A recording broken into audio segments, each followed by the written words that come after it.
안녕하십니까. 2021년 한국세라믹학회 추계학술대회 포스터 발표를 맡게 된 석사과정 학생 김혜민이라고 합니다.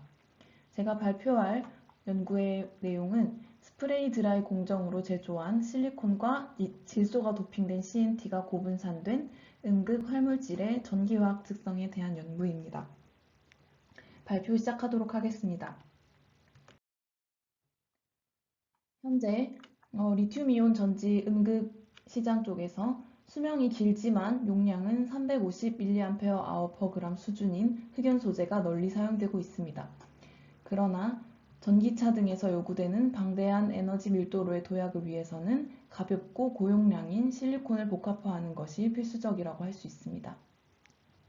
층산구조 사이사이에 리튬이온이 저장되는 흑연은 원자 6개가 리튬이온 하나와 반응하기 때문에 기계적 특성은 우수하나 용량에 한계가 있습니다. 반면 실리콘은 리튬이온과 얼로이 반응을 함으로써 최대 실리콘 하나당 4.4개의 리튬의 비율로 결합하여 큰 용량을 낼 수 있지만 얼로이 반응으로 인해서 극심한 부피 팽창이 일어납니다. 이러한 두 소재의 장점만을 살리는 방식으로 복합화를 하는 것이 최종적인 해결 방법이라고 할 수 있습니다. 그러나 실리콘과 카본의 큰 비중 차이로 인해서 고분산된 실리콘 카본 복합체의 제조는 단순 혼합 방법으로는 얻기가 힘듭니다. 본 연구에서는 질소가 도핑된 CNT가 실리콘 입자 사이사이의 나노 수준으로 균일하게 분산된 입자를 스프레이 드라잉 공정과 그에 따른 열 처리 공정을 통하여 합성하였습니다. 합성한 분말에 대해서 리튬이온 전지 반촉셀을 제작하고 스프레이 드라잉 공정만을 거쳐서 제조한 실리콘 상용 CNT 분말 및 나노실리콘 파우더를 이용해서 특성을 비교 분석하였습니다. 또한 비표 면적이 큰 활물질에서 나타나는 특성인 캐패시티브 거동을 분석하고 리튬이온 확산 계수를 계산하여 실리콘과 CNT가 나노 수준으로 분산됨으로써 얻을 수 있는 효과를 집중적으로 분석하였습니다. 실험 방법은 크게 두 단계로 구성이 됩니다. 나노실리콘과 니켈염을 포함한 전구체 용액을 분무 건조 과정을 통해서 1차적인 과리 분말을 제조했습니다. 이후 열처리 단계에서 전구체 분말과 DCDA를 두 개의 도가니와 덮개를 이용해서 그림과 같이 배치를 한 후에 두 단계 스텝을 거친 열처리를 진행합니다. 전구체 분말은 나노실리콘 사이사이에 니켈염이 골고루 퍼져 있는 분말의 구형의 형상을 가집니다.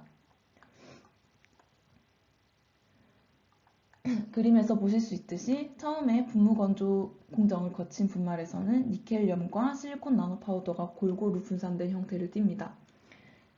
그리고 400도 정도에서 니켈이 메탈화되면서 작은 니켈 입자들이 골고루 분산되어 있게 되고요. 그리고 DCDA가 1차적으로 분해가 됨으로써 존재를 하게 됩니다. 그리고 800도 가량의 높은 온도에서 분해되었던 DCDA가 한 번 더 가스화되면서 CHX와 NHX 가스로 만들어집니다. 이때 니켈 메탈을 촉매로 한 CNT 성장에서 CHX와 NHX 가스에서 카본과 질소가 부여가 되면서 엔도핑된 CNT가 골고루 자라나게 됩니다. 먼저 TEM으로 분석을 해보았습니다. 레티스 격자 디스턴스를 보시면은 실리콘과 이제 CNT가 같이 공존함을 확인했고요. 그리고 이미지를 보시면 동그란 입자 주변으로 CNT가 자라난 모습을 볼 수가 있습니다. 그리고 단매핑을 통해서 카본과 실리콘과 니켈이 골고루 분산되어 있는 것을 확인할 수 있었습니다. 또한 XRD 분석을 통해서 스프레이 드라잉 공정을 거친 전구체 분말과 그리고 합성이 모두 끝난 실리콘 NCNT 분말을 측정을 하였을 때 전에는 없던 카본 픽이 최종적인 분말에 대해서 생긴 것을 확인을 할 수가 있었습니다. 그리고 XPS 분석을 통해서 카본과 질소와 실리콘의 결합 상태를 확인하였습니다. 이때 카본의 경우에 CC본드가 가장 많이 존재함으로써 CNT의 격자가 생성되었다는 것을 확인할 수가 있고, 그리고 C와 N의 본드가 확인이 되면서 이제 CNT의 격자 내에 질소가 도핑되어 있다는 것을 확인을 할 수 있습니다. 추가적으로 실리콘에 대해서 산화된 피크가 많이 보이는데요. 이 경우에는 180도에서 200도 정도의 스프레이 드라잉 공정을 거치면서 실리콘의 표면에 산화가 조금씩은 일어날 수 있다는 것을 확인을 하였습니다. 그리고 샘 이미지를 보시면 전구체 분말, 분무건조 공정을 거친 전구체 분말을 형상을 나타냈고요. 그리고 합성이 끝난 CNT의 합성이 끝난 상태의 사진을 보시면 CNT가 골고루 자라나서 풍성하게 있는 모습을 볼 수가 있습니다. 그리고 이 실리콘 NCNT 분말을 TG 분석을 통해서 확인한 결과 카본의 함량이 33%였던 것을 확인할 수 있었는데요. 그 결과를 토대로 분무건조 용액에 실리콘과 상용 멀티웰 CNT가 33% 포함된 입자를 합성을 해서 비교 분석하는 데 사용을 하였습니다. 그리고 전기화학 테스트를 위해서 여기 보이는 두 가지 샘플과 더해서 일반적인 나노실리콘 파우더를 사용을 했습니다. 전기화학 분석입니다. 볼티지 프로파일을 보시면은 일단은 실리콘 NCNT가 조금 작은 용량을 구현하는 것을 확인할 수 있는데요. 이것은 실리콘 NCNT에 포함된 니켈 촉매가 잔류해 있기 때문입니다. 그러나 IC의 경우에는 실리콘 MWNT보다 4% 정도 높은 74%로 확인이 되었고요. 이 경우에 베어 실리콘의 경우에 우리가 알고 있는 3500에서 3700 정도의 이론 용량이 왜 구현되지 않았냐 하면은 여기서는 슬러리를 만들 때, 전극의 슬러리를 만들 때의 비율을 조금 높은 8대 1대1 비율로 함으로써 본래의 최적화된 실리콘 전극의 경우에는 실리콘 분말이 함량이 조금 적게 들어가야 모든 컴포넌트들이 분산이 잘 되면서 3500에서 4000 사이에 높은 용량을 낼 수 있는데요. 이렇게 되는 경우에 실질적으로 이제 상업화를 위해서는 그 에너지 덴시티가 많이 낮아질 수 있는 그런 소지가 있기 때문에 에너지 덴시티를 높이기 위해서 8대 1대1의 전극 슬러리 비율을 설정을 하였습니다. 그렇기 때문에 고르게 분산이 되지 않고 많이 이렇게 응집이 된 형태로 실리콘의 용량이 모두 구현되지 않은 점을 확인을 할 수가 있습니다. 그리고 수명 특성을 보시면 실리콘 NCNT의 경우 200사이클 후에 57%의 리텐션을 얻었고요. 실리콘 MWNT의 경우에 그냥 용액에서 분산시켜서 그대로 분무 건조를 한 후에 얻은 분말이기 때문에 50사이클에서 초기보다 50% 미만으로 떨어지는 현상을 확인할 수 있었습니다. 그리고 레이트 특성 같은 경우에는 0.1A/g에서 3A/g까지 측정을 하였을 때 실리콘 NCNT가 조금 이제 캐패시티가 리텐션이 높은 방향으로 결과를 확인을 하였고요. 모두 이 세 가지 샘플의 용량이 다르기 때문에 초기 사이클에서 나오는 용량을 100으로 노멀라이징 시켜서 확인을 한 결과 이렇게 뚜렷하게 차이가 나는 결과를 확인할 수가 있었습니다. 처음에 실리콘 NCNT의 경우에 니켈이 포함되었기 때문에 조금 작은 용량을 구현했다고 말씀을 드렸는데요.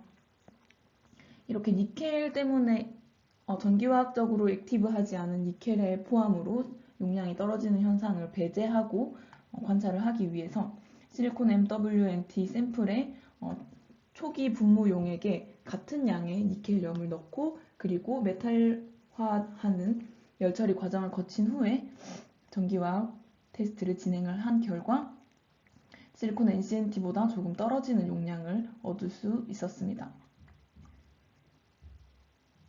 그리고 사이클 특성을 보았을 때도 실리콘 NCNT를 직접 이제 엔도핑된 CNT를 실리콘 파우더 사이사이에 합성을 했을 때 매우 이제 나노 수준으로 고분산되어 있고, 그리고 실리콘 사이사이에 CNT가 실리콘끼리 접촉을 막으면서 존재를 하기 때문에 부피 팽창에 대한 버퍼 역할을 해서 사이클 특성이 훨씬 개선된 것을 확인을 할 수가 있습니다. 그리고 또한 실리콘과 CNT의 양을 최적화시키기 위해서 두 가지 샘플로 실험을 하였는데요. 분무건조 용액에 포함된 실리콘의 양과 니켈륨을 다르게 하는 방식으로 진행을 했습니다. 니켈륨은 같은 동일 양으로 설정을 하고, 그리고 실리콘을 처음과 두 배로 첨가한 샘플을 제조를 하였는데요. 이 경우에 분무건조 시에 생성되는 액적에 들어있는 니켈륨의 양이 조금 적어지고, 그리고 실리콘의 양이 많아지기 때문에 비율의 차이가 생기는데요.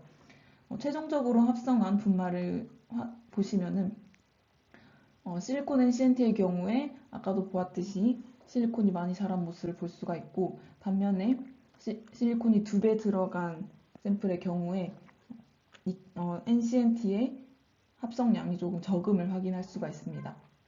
그래서 이 경우에는 실리콘이 2배 정도 들어갔기 때문에 이제 조금 떨어지는 사이클 특성을 확인을 하였습니다. 그래서 이 경우에 실리콘과 니켈륨의 양이 적절하게 설정되었다는 것을 확인을 하였습니다. 그리고 CV 테스트입니다. CV 테스트를 진행을 하였을 때 CV에서 점차 이제 환원을 시키면서 리튬이 들어가는데 0.19V에서 리튬이 실리콘으로 들어가는 주된 포텐셜에서의 피크가 나타납니다. 그 전에 0.96V와 1.42V 근처에서 첫 사이클에서만 발견이 되는 SEI층 형성에 대한 피크가 확인이 됩니다. 이 피크는 그 다음 사이클부터는 확인이 되지 않는 것을 볼 수가 있습니다. 그리고 충전 시에 두 가지 피크가 확인이 되는데요. 이것은 실리콘에서 리튬이 탈리되는 현상으로 볼 수 있습니다. 이것은 실리콘과 NCNT 샘플과 실리콘 MWNT의 경우에 똑같은 경향으로 나타나는 것을 볼 수가 있습니다. 그리고 변형된 CV 실험으로 합성된 샘플의 캐패시티브한 거동을 확인하고자 하였습니다. 이 실험을 설명할 것 같으면 여러 가지 순환 속도로 CV 테스트를 진행하여서 얻어지는 피크 커런트의 증가의 경향을 이용해서 전극의 캐패시티브한 거동을 평가를 할 수 있습니다. 일반적으로 리튬이온의 저장 메커니즘은 세 가지가 있는데, 첫 번째는 리튬이온과 활물질의 얼로이 과정에 의한 물리적 확산 지배적 반응, 그리고 표면에서 일어나는 빠른 산화 환원의 반응에 기인한 캐패시터형 반응, 그리고 마지막으로 더블 레이어형 완전한 캐패시터형 충전 반응이 있습니다. 이러한 평가는 높은 비표면적을 가지는 재료나 탄소 재료의 캐패시터형 반응이 율속 특성 등에 이제 지대한 영향을 끼치는 것으로 알려져 있기 때문에 이러한 거동에 대한 분석은 필수적입니다. 이렇게 0.1mV/s에서 1.8mV/s까지 증가하는 스캔 레이트로 한 번씩 테스트를 한 결과 얻어지는 피크의 커런트를 아래의 그래프와 같이 계산을 해서 도시를 하게 되면 이렇게 점들이 찍히는데요. 점들을 연결된 선을 직선이라고 가정을 하였을 때 이 선의 기울기를 B값으로 나타냅니다. 이때 나오는 B값이 0.5에 가까우면 얼로이 과정에 의한 리튬이온의 물리적 확산 지배적 반응이고요. 그리고 1에 가까울 경우에는 아까 말씀드린 것 중에 두 번째인 표면에서 일어나는 산화 환원 반응에 기인한 캐패시터형 반응이라고 할 수 있습니다. 실리콘 NCNT의 경우에는 이 B값이 피크 A와 B에 대해서 0.77과 0.7로 나타나는데요. 이것은 0.5와 1 사이에 있기 때문에 합성된 재료가 확산에 의한 얼로이 반응과 그리고 재료의 표면에서 일어나는 빠른 산화 환원 반응의 사이에 있다는 것을 확인을 할 수가 있습니다. 반면에 실리콘 MWNT 같은 경우에는 B값이 0.52와 0.55로 얻어졌는데요. 이것은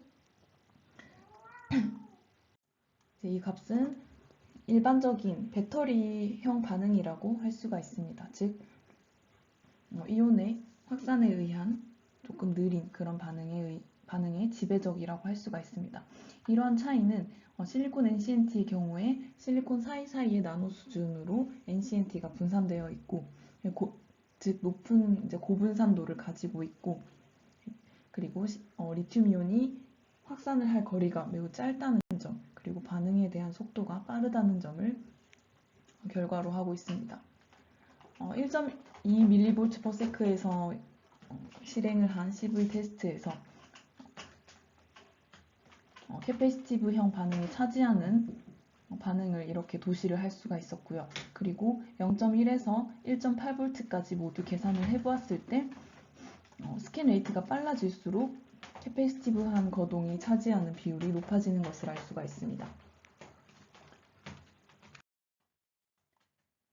GITT 테스트를 이용해서 리튬 확산 계수를 계산하고자 하였습니다. 두 가지 이제 실리콘 NCNT와 실리콘 MWNT 두 가지 샘플에 대해서 GITT 실험을 진행을 하였습니다. 그 결과로 방전 시에 얻어진 리튬이온 확산 계수를 옆에 그래프로 나타내었습니다. 초기에 이제 방전이 진행되면서 포텐셜이 낮아지는 과정에서는 리튬이온 확산 계수가 보통 이제 리튬 이온이 실리콘 안으로 들어가기 전이라 확산 계수가 매우 높은 것을 이런 일반적인 사실을 확인을 할 수가 있는데요. 점점 방전이 진행되면서 포텐셜이 낮아지면 같이 리튬이온 확산 계수가 낮아지는데 아까 CV 테스트에서 보셨듯이 방전에서 일어나는 이제 실리콘에 리튬이 들어가는 볼티지가 0.19V였는데요. 그 볼티지에서 실리콘 NCNT의 리튬 확산 계수가 이 비교 샘플보다 10배 정도 높다는 것을 확인을 할 수가 있었습니다. 이것을 한 번 더 검증을 하기 위해서 리튬이온 확산 계수를 다른 방식으로 계산을 하고자 하였습니다. 좀 전에 보여드린 변형된 CV 테스트 결과를 통해서 이 값을 계산을 할 수가 있는데요. 이 계산법의 경우에 리튬이온이 디퓨전을 통해서 많이 반응을 하는 그런 물질에 대해서 적용이 되는 계산입니다. 합성한 샘플의 경우에 B값이 0.77과 0.7이었는데요. 이 경우에 완전한 캐패시티브형 반응이 아니기도 하고, 그리고 비교 샘플의 경우에 0.5에 가까운 B값을 가지고 있기 때문에 디퓨전에 의한 반응을 주로 한다라고 가정을 세우고 이 계산을 해보았습니다.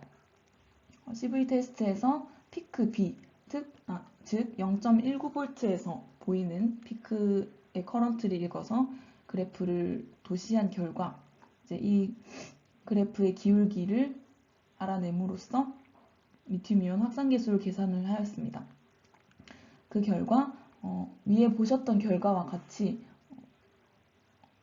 실리콘 NCNT의 경우에 마이너스 10승, 그리고 실리콘 MWNT의 경우 마이너스 11승으로 실리콘 NCNT가 10배가량 해당하는 볼티지에서 리튬이온 확산 계수가 높은 것을 확인을 했습니다. 이제 셀을 돌린 결과를 이제 실용적으로 확인을 하기 위해서 처음 셀을 돌리기 전 프레시한 상태의 전극과 그리고 첫 번째 방전, 첫 번째 충전, 그리고 200사이클 후에 부피 팽창 결과를 확인을 하였습니다. 이 경우에도 실리콘 NCNT와 실리콘 MWNT 전극에 대해서 진행을 하였는데요. 처음 전극의 두께와 비교를 하였을 때 첫 방전 시 2.4% 증가를 하였고요. 그리고 첫 번째 충전 시 1% 증가를 한 모습을 1% 증가한 상황으로 돌아갔음을 확인을 했습니다.